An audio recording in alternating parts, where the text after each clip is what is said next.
Guys, ഇന്ന് നമ്മൾ എത്തിയിരിക്കുന്നത് മുരിങ്ങയിറച്ചി അല്ലെങ്കിൽ ഇത് കല്ലുമ്മേക്കായ അല്ലേ? കല്ലുമ്മേക്കായ, ഇതാണ് യഥാർത്ഥ കല്ലുമ്മേക്കായാണ്. അപ്പോൾ നമ്മുടെ അച്ഛൻ്റെ പേരെന്താണ് അച്ഛൻ? ടൈറ്റസ് അച്ഛൻ്റെ ഇതാണ് ഞാൻ മുരിങ്ങയിറച്ചി വാങ്ങിയിരിക്കുന്നത്. അപ്പം ഇത് വേണമെന്നവരുണ്ടെങ്കിൽ സ്ഥലം ഒന്ന് പറയാമോ അച്ഛാ? Service station junction service station rice പ്ലാന്റിൽ നിന്ന് നേരെ തെക്കോട്ട് ഒരു 100 മീറ്റർ ഉണ്ടോ അല്ലേ? അപ്പം വിലയെന്ന് പറയുന്നത് 230 രൂപയാണ് ഇതിന്റെ വിലയാണ്. നല്ല സൂപ്പർ ടേസ്റ്റുള്ള സാധനമാണ്. നമ്മൾ ക്വാളിറ്റി സാധനമാണ് നമുക്ക് ഇവിടെ കിട്ടുന്നത്. ഫ്രഷ് സാധനമാണ് ഇവിടെ കിട്ടുന്നത്.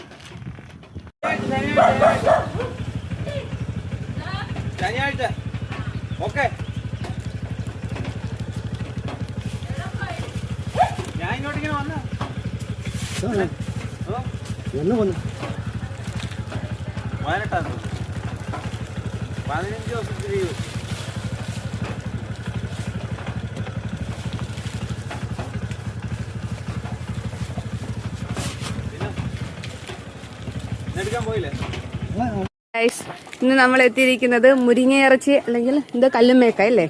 കല്ലുമ്മേക്കായ, ഇതാണ് യഥാർത്ഥ കല്ലുമ്മേക്കായാണ്. അപ്പോൾ നമ്മുടെ അച്ഛൻ്റെ പേരെന്താണ് അച്ഛാ? ടൈറ്റസ് അച്ഛൻ്റെ ഇതാണ് ഞാൻ മുരിങ്ങയിറച്ചി വാങ്ങിയിരിക്കുന്നത്. അപ്പം ഇത് വേണമെന്നവരുണ്ടെങ്കിൽ സ്ഥലം ഒന്ന് പറയാമോ അച്ഛാ? Service station junction service station rice പ്ലാന്റിൽ നിന്ന് നേരെ തെക്കോട്ട് ഒരു 100 മീറ്റർ ഉണ്ടോ അല്ലേ? അപ്പം വിലയെന്ന് പറയുന്നത് 230 രൂപയാണ് ഇതിന്റെ വിലയാണ്. നല്ല സൂപ്പർ ടേസ്റ്റുള്ള സാധനമാണ്. നമ്മൾ ക്വാളിറ്റി സാധനമാണ് നമുക്ക് ഇവിടെ കിട്ടുന്നത്. ഫ്രഷ് സാധനമാണ് ഇവിടെ കിട്ടുന്നത്. ഇറച്ചി വാങ്ങാനായി നേരെ ഓച്ചിറയിൽ വരിക.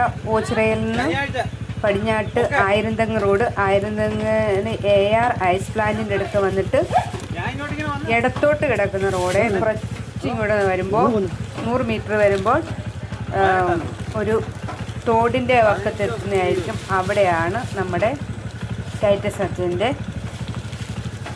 മുരിങ്ങയിറച്ചി വിൽപ്പന നടക്കുന്ന സ്ഥലം.